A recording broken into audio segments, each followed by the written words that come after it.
નમસ્કાર વિદ્યાર્થી મિત્રો, આગળના લેક્ચરમાં આપણે કોપર અને ઝીંકનું નિષ્કર્ષણ ભણી ગયા.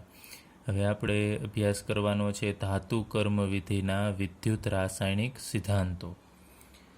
તો આપણે ધાતુ કર્મ વિધિ માટે ઉષ્માગતિકીય સિદ્ધાંતનો આગળ ઉપર અભ્યાસ કરી ગયા છીએ કે કઈ રીતે ઉષ્માગતિશાસ્ત્ર છે એ ધાતુ કર્મ વિધિમાં અગત્યનું છે. એવી જ રીતે આપણે વિદ્યુત રાસાયણિક સિદ્ધાંતો વિશે અભ્યાસ કરવાનો છે. તો દ્રાવણોમાં અથવા પીગલિત અવસ્થામાંના ધાતુ આયનોનું રિડક્શન કરવા માટે વિદ્યુત રાસાયણિક સિદ્ધાંતો અસરકારક છે. તો આગળ ઉપર આપણે એક આખું ચેપ્ટર ભણી ગયા છીએ વિદ્યુત રસાયણ વિજ્ઞાન. એ ચેપ્ટરની અંદર આપણે આ કોન્સેપ્ટ છે એનો અભ્યાસ કરી ગયા છીએ. તો ફરીથી જોઈએ, અહીંયા દ્રાવણોમાં કોઈ પણ દ્રાવણ હોય એ દ્રાવણમાં અથવા તો કોઈ વસ્તુ છે ને આપણે પીગાળી નાખી હોય એટલે કે પીગલિત અવસ્થામાં હોય તો એ ધાતુ આયનો એટલે કે ધાતુ છે એ આયન સ્વરૂપે જો દ્રાવણમાં હોય અથવા તો માનો કે મીઠું છે તો એને તમે પાણીમાં ઓગાળશો તો એમાંથી આયનો બનશે Na+Cl- અથવા પીગલિત અવસ્થા એટલે શું થશે, એને પાણી એની અંદર એડ નથી કરવાનું, ડાયરેક્ટ ઘન મીઠું લેવાનું છે અને મીઠાને તમે ગરમ કરી અને પીગાળી નાખશો તો એ પીગલિત અવસ્થા થશે. તો પીગલિત અવસ્થામાં પાણી હોતું નથી. તો આ બંને અવસ્થામાં જે ધાતુ આયનો છે એનું રિડક્શન કરવા માટે વિદ્યુત રાસાયણિક સિદ્ધાંતો છે અસરકારક છે. કઈ રીતે દ્રાવણમાંથી આપણે ધાતુ આયન છે એમાંથી ધાતુ મેળવી એના માટે વિદ્યુત રાસાયણિક સિદ્ધાંતો અગત્યના છે. તો અહીંયા આપણે ધાતુ આયનોનું રિડક્શન, હવે તમને ખ્યાલ છે ધાતુ આયનોમાંથી આપણે આયન મેળવવું હોય, ધાતુ મેળવવી હોય, કોઈ પણ માનો કે Cu2+ છે એમાંથી આપણે કોપર મેળવી છે. તો Cu2+ આ ધાતુ આયન છે અને એમાંથી આપણે અહીંયા ધાતુ મેળવવાની છે. તો ધાતુ આયનમાંથી ધાતુ મેળવવા માટે એ ધાતુ આયન ઇલેક્ટ્રોન મેળવશે એટલે આ પ્રક્રિયાને આપણે રિડક્શન કહેશું. તો અહીંયા ધાતુ આયનોનું રિડક્શન, આ ધાતુ આયનો ઇલેક્ટ્રોન મેળવશે એટલે એને આપણે રિડક્શન કહેશું. એ ધાતુ આયનોનું રિડક્શન વિદ્યુત વિભાજન દ્વારા, આગળ ઉપર આપણે એક કોષ ભણી ગયા હતા વિદ્યુત વિભાજન કોષ, કે એક જ પાત્રની અંદર એનોડ અને કેથોડ ડુબાડવામાં આવે છે. એ વિદ્યુત વિભાજન કોષ દ્વારા અથવા તો કેટલાક રિડક્શન કરતા તત્વોના ઉમેરણથી કરવામાં આવે છે, અથવા તો અમુક રિડક્શન કરતા પદાર્થ, બીજો કોઈ પદાર્થ તમે એડ કરશો ને એ આ પહેલા પદાર્થનું રિડક્શન કરશે આયનોનું, એની મદદથી પણ આપણે એ ધાતુ આયનો છે એનું રિડક્શન કરી શકીએ છીએ. એટલે બે રીતે, એક વિદ્યુત વિભાજન દ્વારા અથવા તો અમુક રિડક્શન કરતાનો ઉપયોગ કરવાથી પણ આપણે આ ધાતુ આયનોનું રિડક્શન કરી શકીએ છીએ. હવે પીગલિત ધાતુ ક્ષારના, એટલે કોઈ ધાતુ ક્ષાર છે એ પીગલિત અવસ્થામાં હોય તો એના રિડક્શનમાં વિદ્યુત વિભાજન કરવામાં આવે છે. વિદ્યુત વિભાજન કરવા માટે આપણે ભણી ગયા છીએ, એક આ પાત્ર લેવાનું છે, એ પાત્રની અંદર તમારે પીગલિત દ્રાવણ ભરી દેવાનું. જેનું તમારે ધાતુ ક્ષાર છે એનું રિડક્શન કરવું છે એનું પીગલિત દ્રાવણ ભરી દેવાનું. પીગલિત ક્ષાર, માનો કે આપણે NaCl આની અંદર એડ કરી દઈએ, પીગલિત NaCl, તો એની અંદર Na+ અને Cl- હશે પણ પીગાળેલો, એની અંદર પાણી નથી. એટલે યાદ રાખજો ખાસ, પીગલિત NaCl એટલે માત્ર એને ઘન અવસ્થામાંથી ગરમ કરી અને પ્રવાહી અવસ્થામાં લઈ આવવું. તો હવે અહીંયા આનું આપણે વિદ્યુત વિભાજન કરવાનું. આ વિદ્યુત વિભાજન કઈ રીતે થાય એનો અભ્યાસ આપણે ચેપ્ટર 3ની અંદર કરી ગયા છીએ. તો એનોડ કેથોડની મદદથી આમાંથી વિદ્યુત પ્રવાહ છે એ પસાર કરવામાં આવે છે એટલે આમાં રિડક્શન થશે અને ઓક્સિડેશન પણ થશે. તો એની મદદથી આ સોડિયમ છે એ ઇલેક્ટ્રોન મેળવશે, Na+ ઇલેક્ટ્રોન, અને એમાંથી સોડિયમ ધાતુ છે એ આપણને પ્રાપ્ત થશે. એ પદ્ધતિને આપણે વિદ્યુત વિભાજન કહેશું. તો આ પદ્ધતિ વિદ્યુત રાસાયણિક સિદ્ધાંતો ઉપર આધારિત છે. આપણે આખી જે પદ્ધતિ જોઈએ, આ કોષને આપણે વિદ્યુત વિભાજન કોષ કહીએ છીએ. એ આખો કોષ છે વિદ્યુત રાસાયણિક સિદ્ધાંત, એટલે એમાં ઓક્સિડેશન થતું હશે, રિડક્શન થતું હશે, એ બધા સિદ્ધાંતો છે એ આ વિદ્યુત વિભાજનની અંદર સમાયેલા છે. તો આપણે એક અગત્યનું સૂત્ર ત્યાં ભણી ગયા હતા, ΔG0 = -NFE0. તો તમને યાદ જ હશે આ સૂત્ર.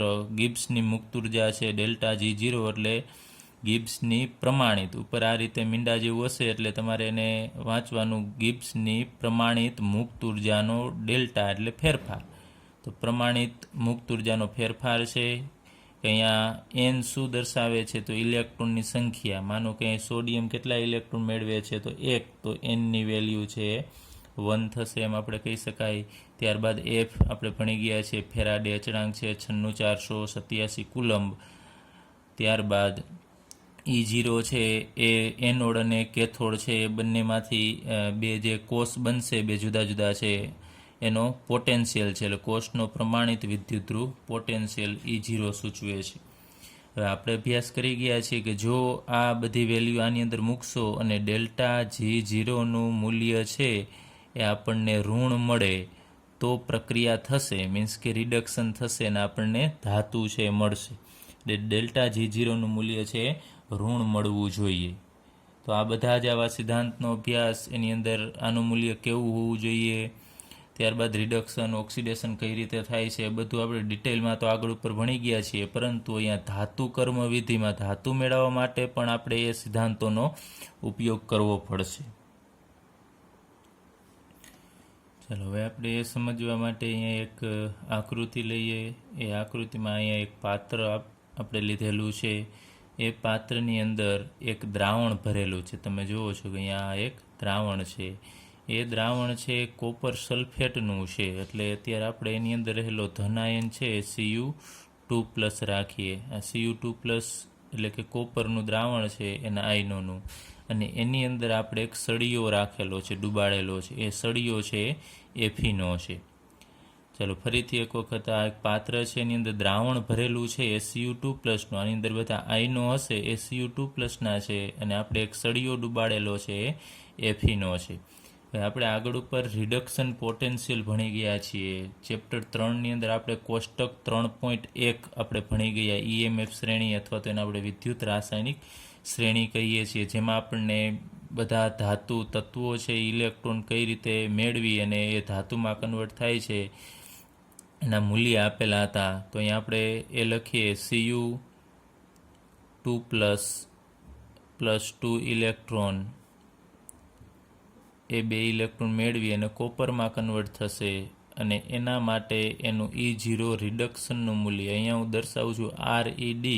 એ ન દર્શાવો તો પણ એ રિડક્શન પોટેન્શિયલનું જ મૂલ્ય છે એવું કહેવામાં આવે છે, એટલે સ્વીકારાયેલું છે. E0 રિડક્શન ન લખેલું હોય, ખાલી E0 હોય એટલે તમારે રિડક્શનનું મૂલ્ય ગણવાનું.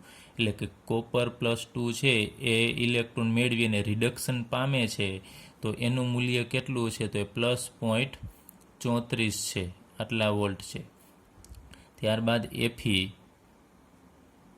Fe2+ +2 ઇલેક્ટ્રોન, એટલે એફીના આયનો ઇલેક્ટ્રોન મેળવી અને એફીમાં કન્વર્ટ થશે. એના માટે E0નું મૂલ્ય છે, રિડક્શનનું મૂલ્ય એ -0.44 વોલ્ટ છે.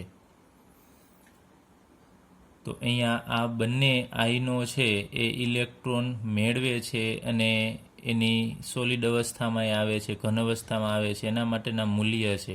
તો તમે જુઓ છો કે અહીંયા કોપર છે એની ઇલેક્ટ્રોન મેળવવાની વૃત્તિનું મૂલ્ય 0.34 એ વધુ છે. કેના કરતાં? Fe2+ કરતાં આનું વધારે છે. તો આપણે ભણી ગયા હતા જેના રિડક્શન પોટેન્શિયલનું મૂલ્ય વધુ હોય એનું રિડક્શન થશે અને બાકીનાનું ઓક્સિડેશન થશે. તો અહીંયા આપણે એમ કહી શકીએ કે કોપર છે એની ઇલેક્ટ્રોન મેળવવાની વૃત્તિ વધારે છે, જ્યારે અહીંયા એફી છે એની આની સાપેક્ષે ઇલેક્ટ્રોન મેળવવાની વૃત્તિ ઓછી છે. એટલે આની વૃત્તિ ઓછી છે કે એની કમ્પેરિઝનમાં યાદ રાખજો Cu2+ કરતાં જ એના મૂલ્ય ઉપરથી ખબર પડશે તમને કે જેનું મૂલ્ય ઓછું છે, અહીંયા તમે જુઓ છો આનું મૂલ્ય ઓછું છે તો એ ઓછી પ્રતિક્રિયાત્મક થશે અને જેનું મૂલ્ય વધુ હોય એ વધુ પ્રતિક્રિયાત્મક થશે. તો અહીંયા જે આપણે એફી લીધેલો છે એ એફી છે વધુ પ્રતિક્રિયાત્મક ધાતુ છે.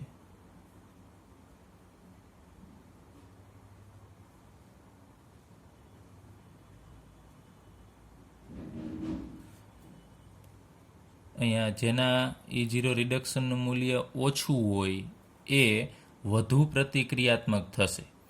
અને જેના E0નું મૂલ્ય છે વધુ છે એ ઓછી પ્રતિક્રિયાત્મક થશે.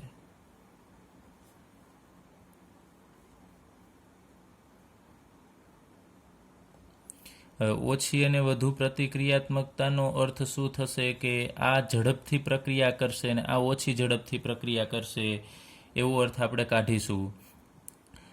એટલે ઓછી પ્રતિક્રિયાત્મકતા એટલે કે આમ ઇલેક્ટ્રોન ગુમાવવાની વૃત્તિ તમે જુઓ, માનો કે આ Fe છે અને Cu છે, એ બંનેને ઇલેક્ટ્રોન ગુમાવવાનું કહેવામાં આવે તો આ Fe છે એ ઝડપથી ઇલેક્ટ્રોન ગુમાવે.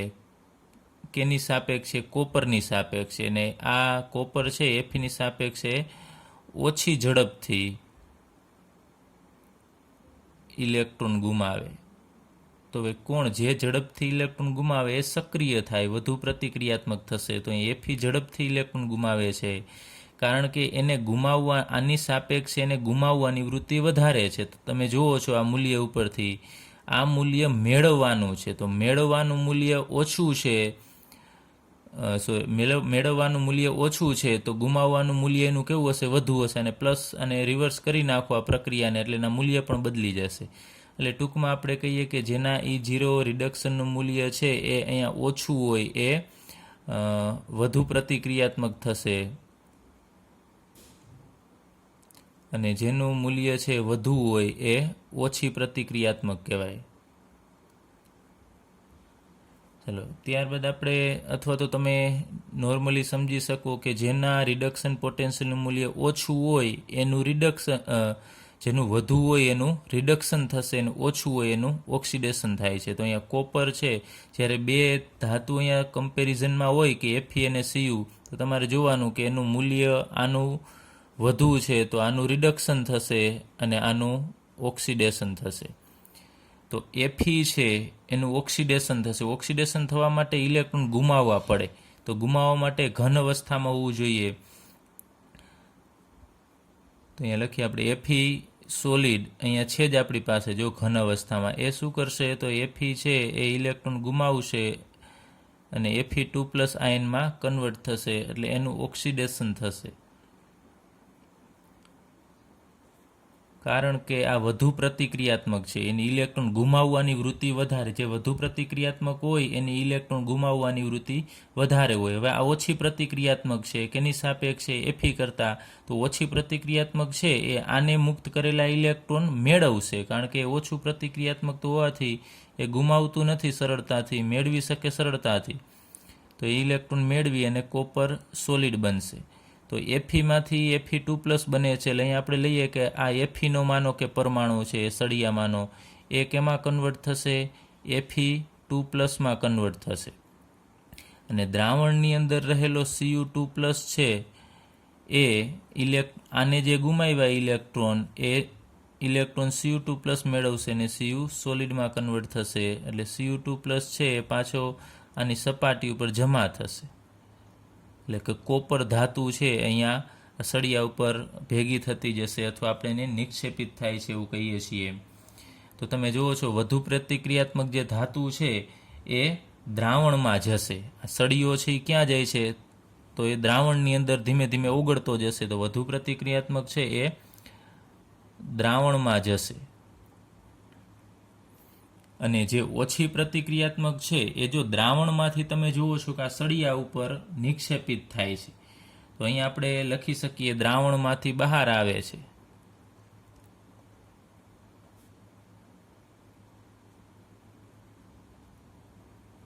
ચલો, ઓછી પ્રતિક્રિયાત્મક છે દ્રાવણમાંથી બહાર, મીન્સ કે એમ નથી આપણે જોવાનું કે અહીંયા આયનો છે દ્રાવણમાંથી બહાર એટલે આમ બહાર કૂદકો મારીને જતું રહેશે, પરંતુ એ સળિયા સાથે અહીંયા ચોંટી જશે. તો જ્યારે તમે સળિયો કાઢશો બહાર ત્યારે એ ધાતુ પણ બહાર નીકળી જશે એમાંથી. બાકી તમે આ આયન છે હવે Fe2+ આની અંદર દાખલ થઈ ગયા પછી તમે એને સળિયો બહાર કાઢશો તો એ Fe2+ છે સળિયાની સાથે જશે નહીં. તો હવે આના ઉપરથી આપણે એટલું યાદ રાખવાનું છે કે જે વધુ પ્રતિક્રિયાત્મક ધાતુ હશે એ દ્રાવણમાં જશે અને જે ઓછી પ્રતિક્રિયાત્મક છે એ દ્રાવણમાંથી બહાર આવશે. અને આના માટે આપણે ભણી ગયા એમ આગળ ઉપર ΔG0નું મૂલ્ય છે આ પ્રક્રિયા માટે ઋણ થશે, અને ઋણ થશે તો જ પ્રક્રિયા છે આગળ વધશે. હવે આપણે ત્યારબાદ લઈએ જો વિદ્યુત વિભાજન કોષ. અહીંયા તો આપણે એમનેમ આ પણ એક પ્રકારનો વિદ્યુત વિભાજન કોષ જ છે, પરંતુ જો આપણે બે એનોડ કેથોડ બે લઈએ અલગ અલગ, આ એક કોઈ પણ દ્રાવણ લઈએ, એની અંદર કોઈ પણ ધાતુનું અહીંયા દ્રાવણ ભરેલું છે અને એની અંદર આપણે બે સળિયા ડૂબાડીએ, એને વિદ્યુત ધ્રુવ કહીએ છીએ આપણે. તો આ માનો કે કેથોડ છે આ બાજુ અને આ બાજુ એનોડ. એનોડ પ્લસ હશે અને કેથોડ છે એ માઇનસ હશે. વિદ્યુત વિભાજન કોષમાં કેથોડ માઇનસ અને એનોડ પ્લસ. હવે માનો કે આની અંદર કોઈ પણ ધાતુ, હવે ધાતુને આપણે એમ પ્લસ વડે દર્શાવીએ છીએ અને એના ઉપરનો કોઈ પણ વીજભાર હોય તો આપણે એને એન પ્લસ વડે દર્શાવીશું. કે અહીંયા કોઈ પણ એ Cu2 પ્લસ હોઈ શકે, Fe2 પ્લસ હોઈ શકે, Na પ્લસ હોઈ શકે. તો અહીંયા કોઈ પણ આ ધાતુ આયન જે દ્રાવણની અંદર છે એ ક્યાં જશે? તો તમને ખ્યાલ છે ધાતુ આયન છે Mn પ્લસ એ ઇલેક્ટ્રોન મેળવશે n જેટલા અને એમાંથી m સોલિડ બનાવશે. તો આ ઇલેક્ટ્રોન મેળવે છે તો આ રિડક્શન પ્રક્રિયા થશે. તો રિડક્શન ક્યાં થતી હોય એ તમને ખ્યાલ હોવું જોઈએ, એ કેથોડ ઉપર થશે. તો એનો મતલબ કે આ કેથોડ છે એના ઉપર આ m પ્લસ n જે આયનો છે ઇલેક્ટ્રોન મેળવી અને અહીંયા નિક્ષેપિત થશે, જમા થશે. તો આ જગ્યાએ અહીંયા જે ધાતુ છે એ નિક્ષેપિત થશે અથવા જમા થશે.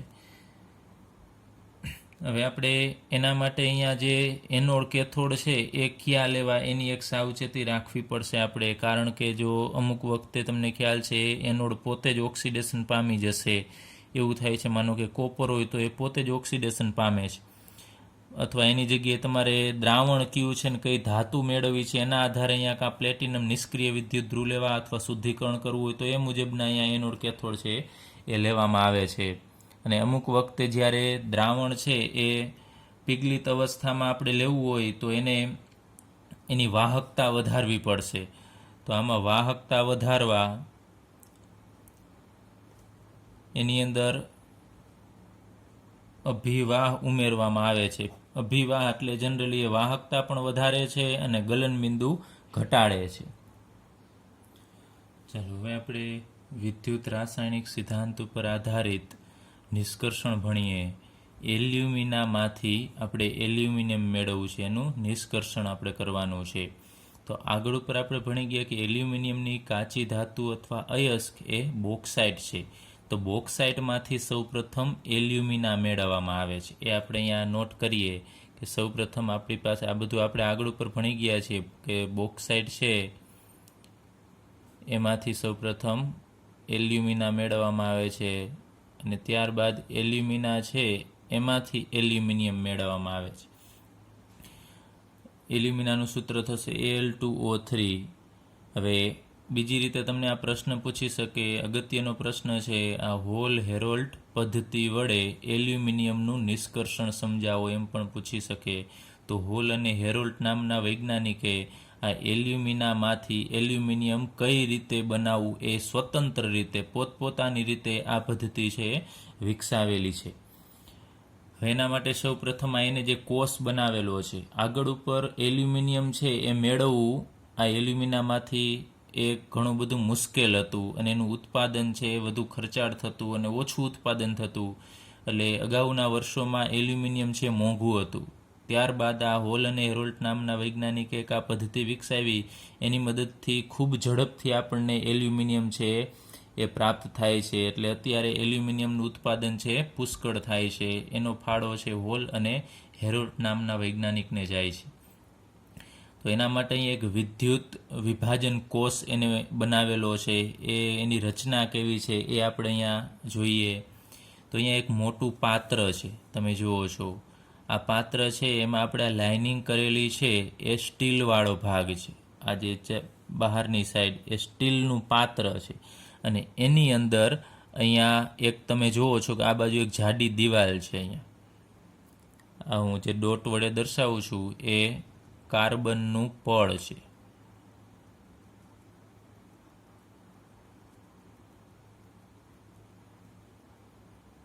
તો અહીંયા આપણે દર્શાવેલું છે કાર્બનના પડવાળું સ્ટીલનું પાત્ર. આ સ્ટીલ છે એની અંદર એક કાર્બનનું પડ ચડાવી અને આખું એક પાત્ર તૈયાર કરવામાં આવે છે એને આપણે કહીશું કાર્બનના પડવાળું સ્ટીલનું પાત્ર. હવે એની સાથે એક અહીંયા કનેક્ટેડ એક વાયર છે એ જોઈન્ટ કરી દેવામાં આવે છે અને એ બેટરીના ઋણ ભાગ સાથે જોડવાનો હોય છે એટલે એને આપણે કહીશું કેથોડ. તો અહીંયા આ ભાગ છે કેથોડ છે. તો આપણને પૂછવામાં આવે કે હોલ એરોલ્ટ પદ્ધતિમાં જે વિદ્યુત વિભાજન કોષ છે એમાં કેથોડ તરીકે કોણ હોય છે? તો કાર્બનના પડવાળું સ્ટીલનું પાત્ર. ત્યારબાદ અહીંયા એક કોપરનો ક્લેમ્પ છે અને એની સાથે અહીંયા તમે જુઓ છો કે અહીંયા આપણે આ 5 છે સળિયા ડૂબાડેલા છે એ ગ્રેફાઇટ છે. જે પેન્સિલમાં લીડ આવે છે ગ્રેફાઇટની એ ગ્રેફાઇટ છે અહીંયા ડૂબાડેલા છે અને એ 5 જે જુદા જુદા છે એને જોઈન્ટ કરી રાખવાનું કામ એક આ કોપરનો ક્લેમ્પ એટલે કે એક કોપરની પટ્ટી છે એની સાથે આ બધા ગ્રેફાઇટ છે એને જોડી દેવામાં આવે છે. ત્યારબાદ આ કોપર એટલા માટે રાખવામાં આવે છે કારણ કે એ વિદ્યુતનું વાહક છે એટલે આ ગ્રેફાઇટ પણ વિદ્યુતનું વાહક છે. તો આ બધાને જોઈન્ટ કરી અને એમાંથી એક આપણે કનેક્શન છે એ પણ બેટરી સાથે આપવાનું થશે અને એ બેટરીના ધન ભાગ સાથે જોડવાનું છે એટલે એને આપણે એનોડ કહેશું. તો તમને પૂછવામાં આવે એનોડ તરીકે કોણ વર્તે છે? તો જે ગ્રેફાઇટ છે એ આપણે એનોડ તરીકે લીધેલા છે. ખાસ અહીંયા અગત્યનું છે એનોડ તરીકે ગ્રેફાઇટ લીધેલો છે અને એ 5 જે ગ્રેફાઇટના સળિયા છે એને આપણે કોપર સાથે જોઈન્ટ કરેલા છે. એ જ રીતે અહીંયા કેથોડ તરીકે કોણ વર્તે છે? તો કાર્બનના પડવાળું સ્ટીલનું પાત્ર. સ્ટીલ છે એની અંદર કાર્બનનું લેયર છે એનું પડ છે. ત્યારબાદ અહીંયા એક આઉટલેટ છે તમે જુઓ છો એક અહીંયા માર્ગ રાખેલો હોય છે જ્યાંથી આપણે એલ્યુમિનિયમને બહાર કાઢી શકીએ છીએ. તો આ એની રચના છે. હવે આ જે કોષ છે એમાં એનોડ અને કેથોડ એ બંને આપણી પાસે છે. હવે એક વિદ્યુત વિભાજનની જરૂર પડશે. તો અહીંયા આપણે લખીએ સૌપ્રથમ કે એનોડ તરીકે કોણ છે અને કેથોડ તરીકે કોણ છે? તો કેથોડ તરીકે અહીંયા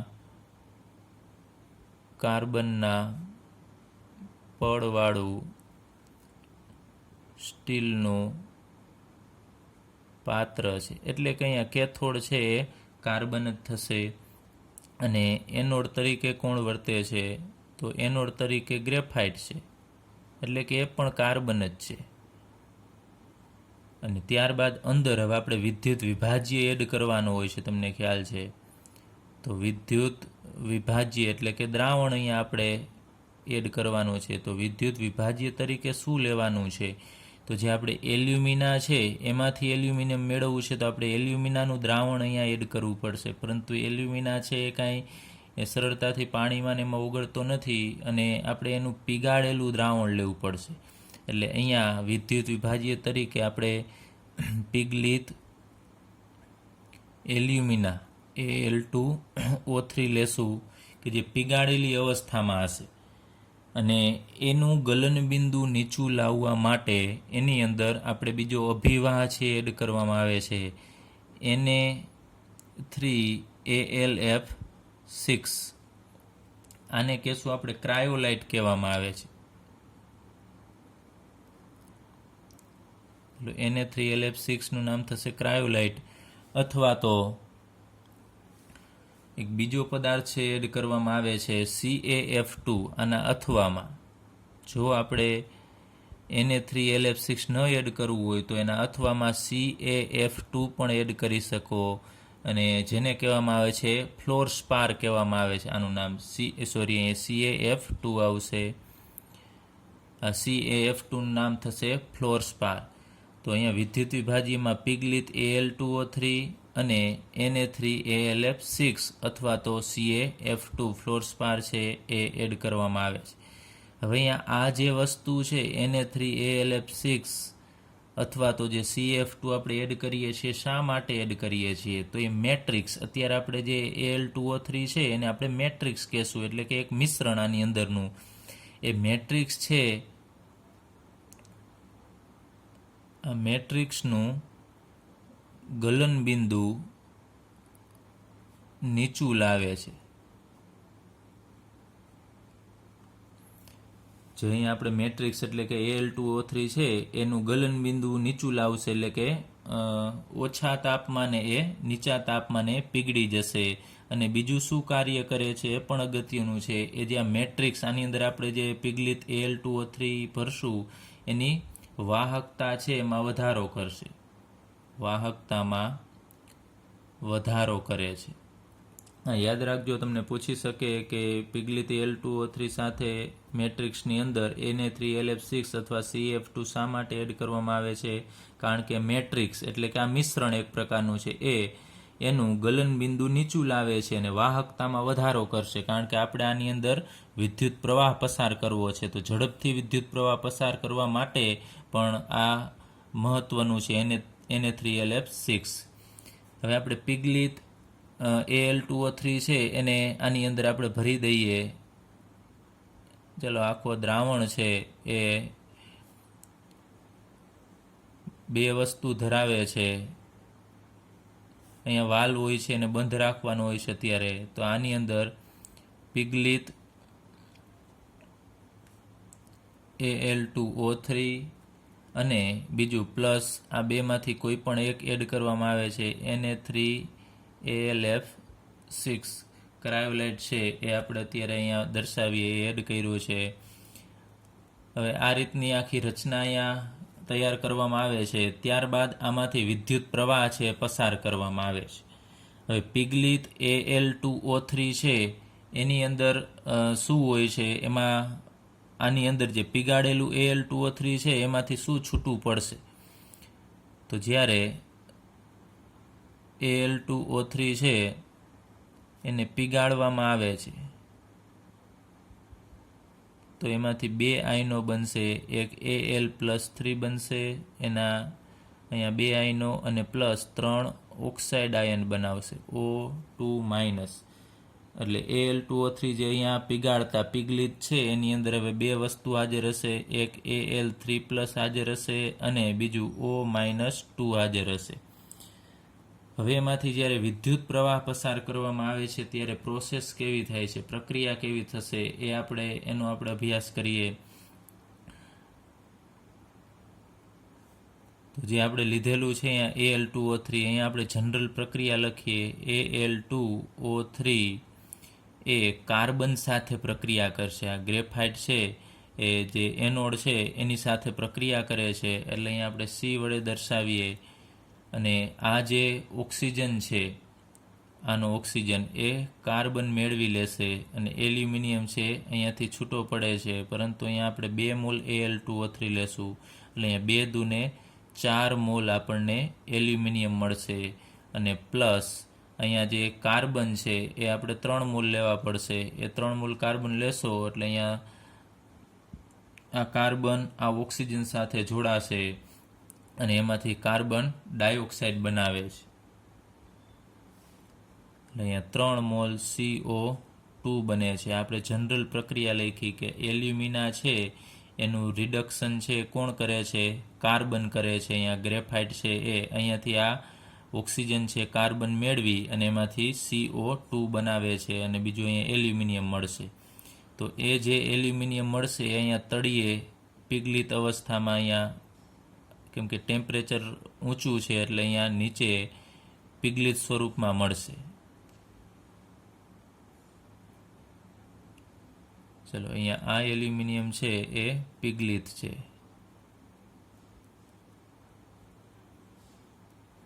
આપણને મળશે એ પીગલિત એલ્યુમિનિયમ છે. અહીંયા એક આ રીતે આપણે આઉટલેટ રાખેલું હોય છે, ત્યાંથી આ એલ્યુમિનિયમ છે એ બહાર નીકળી જશે. એટલે એનું આ નિર્ગમન છે, બહાર જવાનો રસ્તો છે. અહીંયા એક પાત્ર રાખી દેવાનું અને ત્યાં એલ્યુમિનિયમ છે એને આપણે કલેક્ટ કરી લેવાનું છે. તો આ રીતની પ્રોસેસ થાય છે. એલ્યુમિના કાર્બન સાથે પ્રક્રિયા કરી અને એમાંથી આપણને એલ્યુમિનિયમ અને કાર્બન ડાયોક્સાઇડ આપશે. હવે એનોડ અને કેથોડ ઉપર કેવી પ્રોસેસ થાય છે એ આપણે સમજીએ.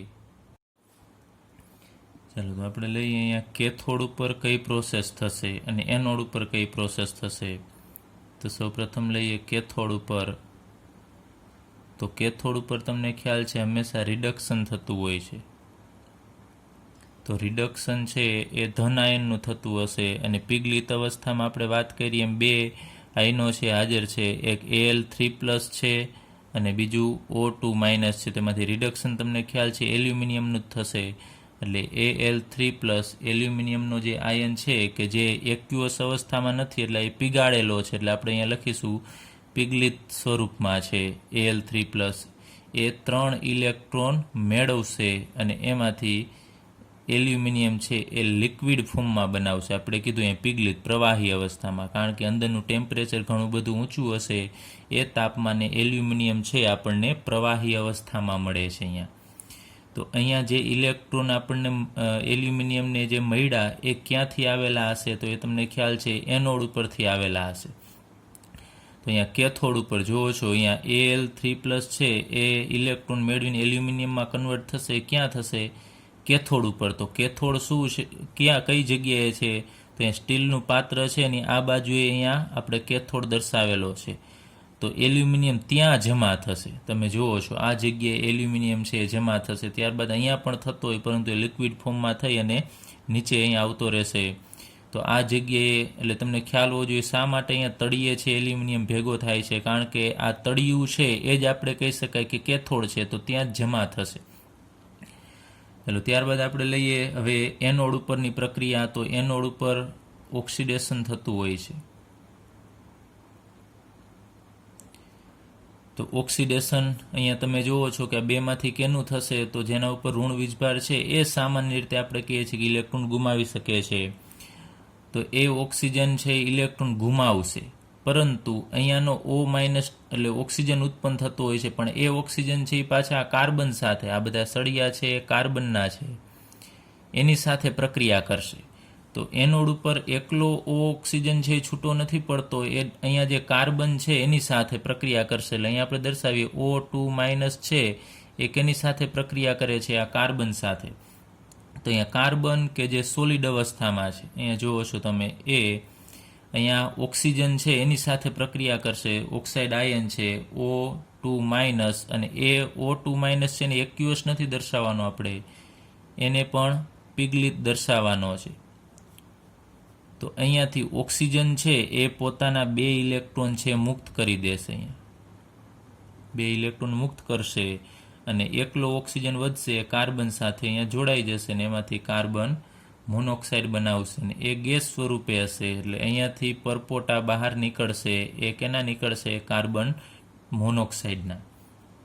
ત્યારબાદ બીજી એમાં સબસિક્વન્ટ પ્રક્રિયા શું થતી હોય છે? 3 તમે જુઓ છો 3 O2- છે. 1 મોલ એલ્યુમિનામાંથી આપણને 2 મોલ એલ્યુમિનિયમ મળે છે અને 3 મોલ O2- મળે છે. એમાંથી એક તમે જુઓ છો કે અહીંયા O છે એ કાર્બન સાથે જોડાણો ઓક્સાઇડ છે. હવે બાકીના 2 ઓક્સાઇડ છે O2- કે જે પિગલિત અવસ્થામાં દ્રાવણમાં છે, એટલે ટોટલ 3 થશે. 2 ઓક્સાઇડ અહીંયા અને 1 ઓક્સાઇડ આ જગ્યાએ, એટલે 3 અહીંયા ઉત્પન્ન થશે, એ અહીંયા વપરાશે. હવે અહીંયા તમે જુઓ છો કેટલા ઓક્સિજન, 2 ઓક્સિજન છે તો 4 ઇલેક્ટ્રોન છે એ મુક્ત કરશે. અહીંયા 2 દુને 4, તો અહીંયા 4 ઇલેક્ટ્રોન એ ગુમાવશે. તો અહીંયા માત્ર 2 ઓક્સિજન વધશે, આ કાર્બન સાથે જોડાઈ જશે અને એમાંથી કાર્બન ડાયોક્સાઇડ બનાવશે અને એ પણ ગેસ સ્વરૂપમાં છે ઉત્પન્ન થશે. તો એ પણ અહીંયા પરપોટા સ્વરૂપે આમાંથી બહાર વાતાવરણમાં જતો રહેશે. તો અહીંયા ટોટલી તમે જુઓ છો કે ઇલેક્ટ્રોન છે એ કેટલા? 4 અને 2 6 ઇલેક્ટ્રોન છે ઉત્પન્ન થશે. તો અહીંયા પણ સામે 6 મેળવાતા હોવા જોઈએ.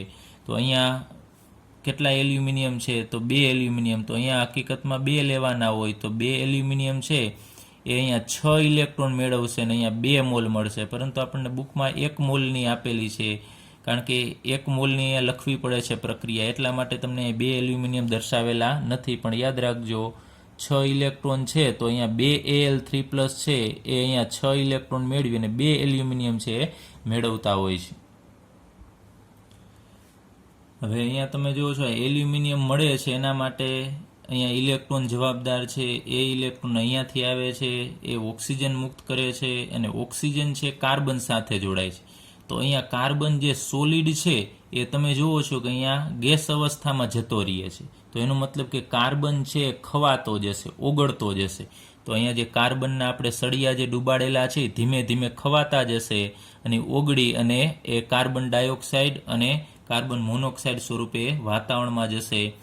તો એવું અંદાજ લગાવવામાં આવ્યો છે કે અહીંયા જે એલ્યુમિનિયમ મળે છે એ એલ્યુમિનિયમ 1 કિલોગ્રામ મળે તો સામે અહીંયા કાર્બન છે, એનોડ ઉપરનો કાર્બન, એ કેટલો વપરાશે એનો એક અંદાજ લગાવવામાં આવ્યો છે કે 1 કિલોગ્રામ એલ્યુમિનિયમ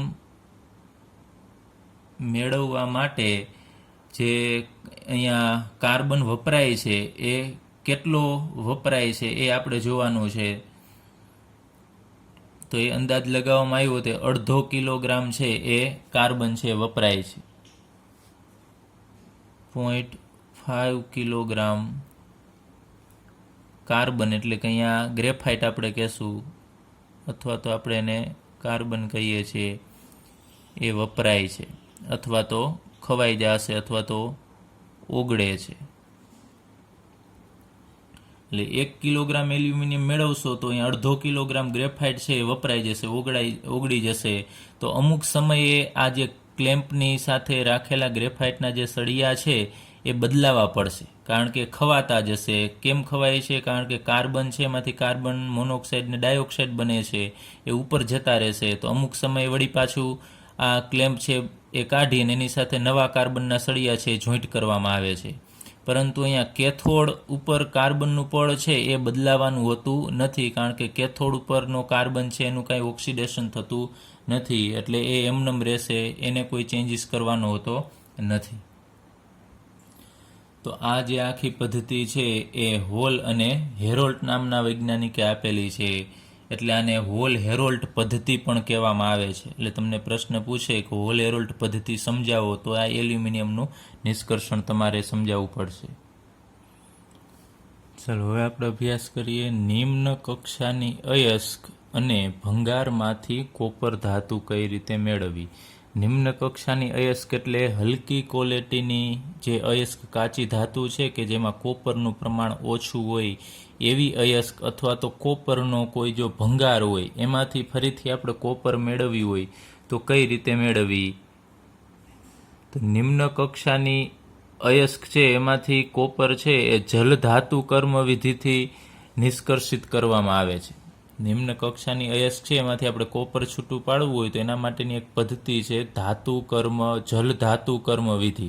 એટલે ધાતુ કર્મ વિધિની જ એક પદ્ધતિ છે કે જલ ઉપર એટલે કે પાણી ઉપર આધારિત પદ્ધતિ છે, એના મદદથી નિષ્કર્ષિત કરવામાં આવે છે. અને એમાં એ જે અયસ્ક છે એનું એસિડ એની અંદર એડ કરવાનો અથવા તો બેક્ટેરિયાનો ઉપયોગ કરી અને પ્રક્ષાલન કરવામાં આવે છે. એસિડની મદદથી અથવા તો બેક્ટેરિયાની મદદથી પ્રક્ષાલન કરવું. હવે પ્રક્ષાલનનો અર્થ શું થાય? તો તમારે કોઈ પદાર્થ મેળવવો છે એ કોઈ બીજા પદાર્થની અંદર હાજર છે, માનો કે કોપર છે એ બીજા ભંગારમાં હાજર છે, તો એ ભંગારમાંથી કોપર મેળવવો છે તમારે, તો એ દ્રાવકની મદદથી મેળવવાનું.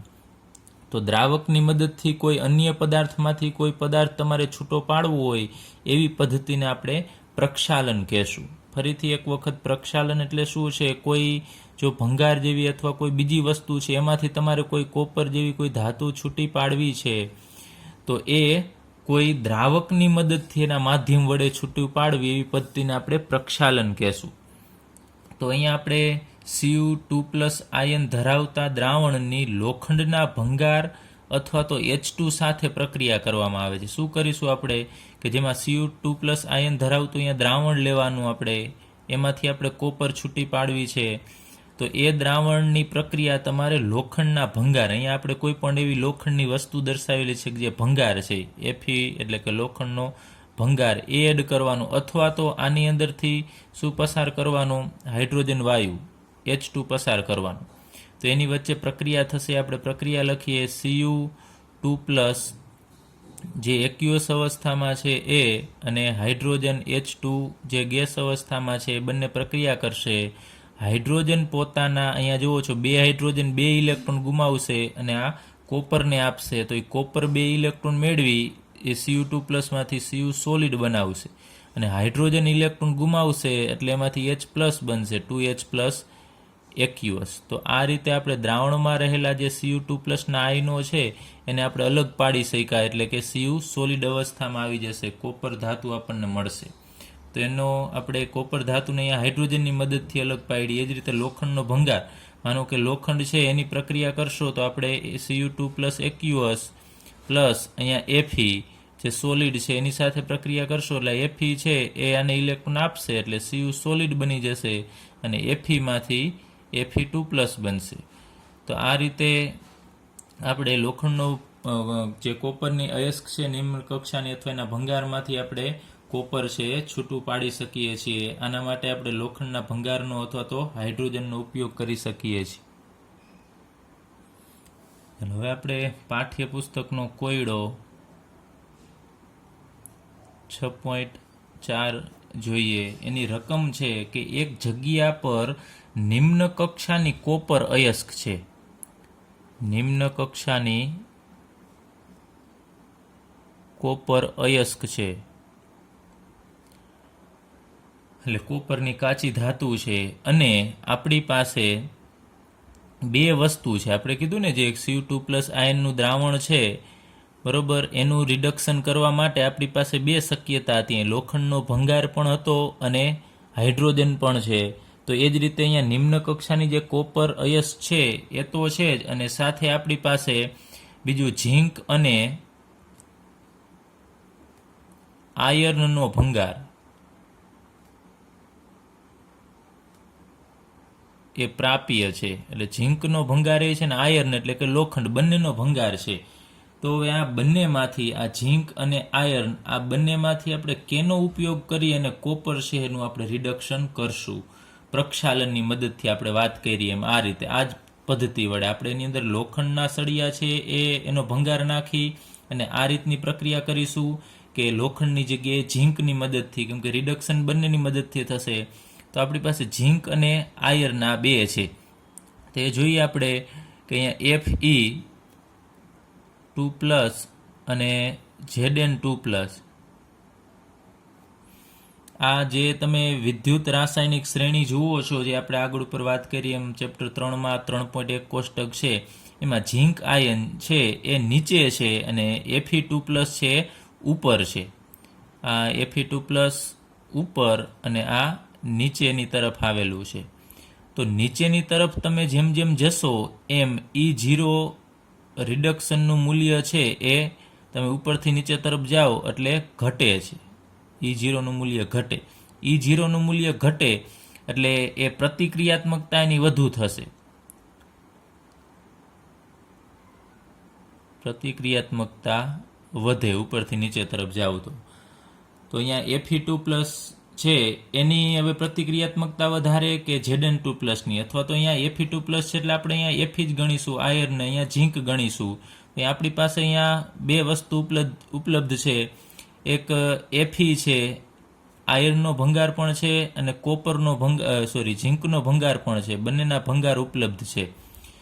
હવે તમે જુઓ છો કે અહીંયા જે ભંગાર છે એની મદદથી આપણે આ કોપરનું રિડક્શન કરીએ છીએ તો ભંગાર છે એ ઇલેક્ટ્રોન આને આપશે એટલે એ પોતે ક્ષીણ થશે એટલે કે પોતે ખવાઈ જશે. જુઓ છો સોલિડ છે એમાંથી Fe2 પ્લસ બની જશે તો આપણને કોઈ પ્રોબ્લેમ નથી, કારણ કે આ ભંગાર છે એમાંથી આપણે આ કિંમતી ધાતુ કોપર મેળવીએ છીએ તો આ ખવાતું જશે. તો Fe છે એને ઇલેક્ટ્રોન આપવાના છે. તો હવે Fe ઇલેક્ટ્રોન આપશે અને ઝીંક એમાંથી વધુ પ્રતિક્રિયાત્મક કોણ છે? તો આ શ્રેણીમાં નીચેની તરફ ઝીંક આવેલું છે તો ઝીંક વધુ પ્રતિક્રિયાત્મક થશે.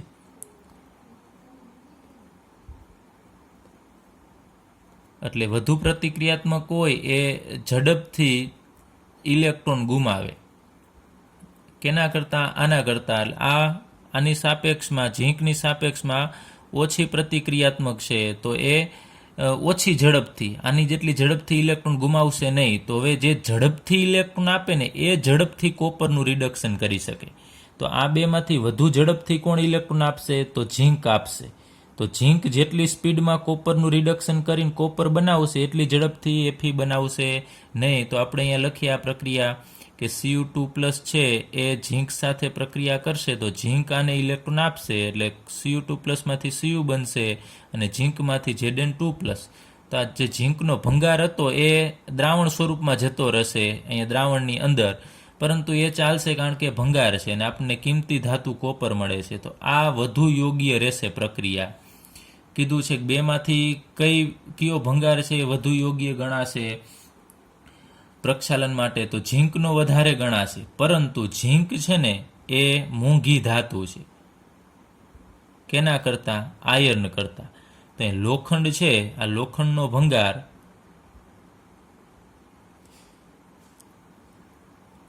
એની અંદર જે લોખંડ છે એ સસ્તું હોય છે. તો એ આપણે જે સસ્તું હોય એની મદદથી જો આ પ્રક્રિયા થતી હોય તો મોંઘી વસ્તુનો આપણે શા માટે ઉપયોગ કરીએ? તો ઝીંક છે એ સરળતાથી કોપર Cu2+માંથી Cu મેળવે છે, પરંતુ લોખંડનો ભંગાર સસ્તો હોવાથી આપણે કહી શકીએ એ ઉપયોગ કરવો સલાહ ભરેલું છે અને ફાયદાકારક છે, કારણ કે ઓછો ખર્ચો થશે. લોખંડનો ભંગાર સસ્તો મળે આપણને, એટલે બંનેની મદદથી થશે. ઝીંકની મદદથી સરળતાથી થશે, પણ ઝીંકનો ઉપયોગ કરવો સલાહ ભરેલું નથી, કારણ કે એ મોંઘી છે અને જ્યારે લોખંડનો ભંગાર છે એ સસ્તો છે, એટલે એની મદદથી રિડક્શન કરવું એ સલાહ ભરેલું અને ફાયદાકારક છે. હવે બુકમાં આપણને અહીંયા ઉકેલમાં તમે જોશો તો એમાં આપેલું છે ઝીંક વિદ્યુત રાસાયણિક શ્રેણીમાં આયર્ન કરતાં ઉપર છે, પણ ઉપર નથી. ઝીંક છે એ નીચે છે. તમે જુઓ છો આ વિદ્યુત રાસાયણિક શ્રેણી છે એમાં તમે જોશો કોષ્ટક 3.1 ચેપ્ટર 3માં તો ઝીંક છે નીચેની તરફ આવેલું છે. એટલે યાદ રાખજો, એમાં થોડી મિસ્ટેક આપેલી છે, એટલે ઝીંક નીચેની તરફ છે એટલું યાદ રાખવું.